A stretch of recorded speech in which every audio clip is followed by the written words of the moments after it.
What is a bullet you dodged? Not me, but my sister and her fiancé. They met working at a restaurant. He worked his way up from a bartender to manager, and she was a hostess when not teaching. After several years there, the owner let them know that he had terminal cancer and had like 6 months left to live. He didn't have anyone to pass the business down to, so he offered it to them. He asked for a very small payout so he could be comfortable in his last few months. While very grateful, my sister and her fiancé checked things over, and determined that the building was going to need major repairs soon, and some other things were going to make it so they would not actually make money off of it for a while. They were in their mid-20s and pretty nervous about owning a business, much less a restaurant. So they ended up turning it down. That was February 2020. One time I dated this guy but we broke up. Which was fine. Later I find out during the bath salts phase he bit his girlfriend's nose off. I'm glad I wasn't with him at the time or it would have been me.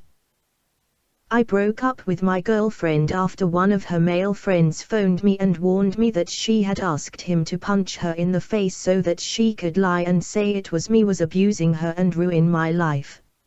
I am eternally grateful to that man. Didn't stop at the 711 that I stop at every day for coffee in the morning yesterday. About the same time I stopped there a girl was shot and killed, employee at the store, when it was robbed.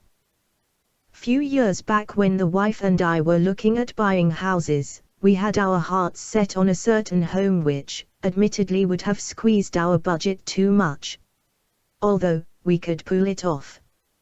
We ended up finding another more suitable and affordable home. We later learned that the owner of the home we wanted left with all the chattel and fixtures he wasn't supposed to, leaving the home buyers screwed. They initiated a lawsuit and suddenly within the next week, their car tires got slashed and someone attempted to set fire to their garage.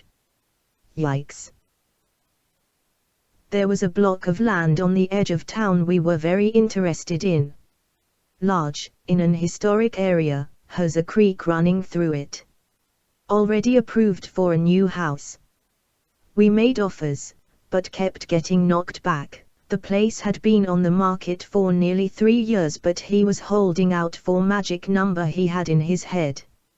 In the end, we gave up and bought elsewhere. The property sold for less than the magic number. 6 months later, we were hit with huge floods. Most of the property disappeared into the creek. So glad we dodged that one.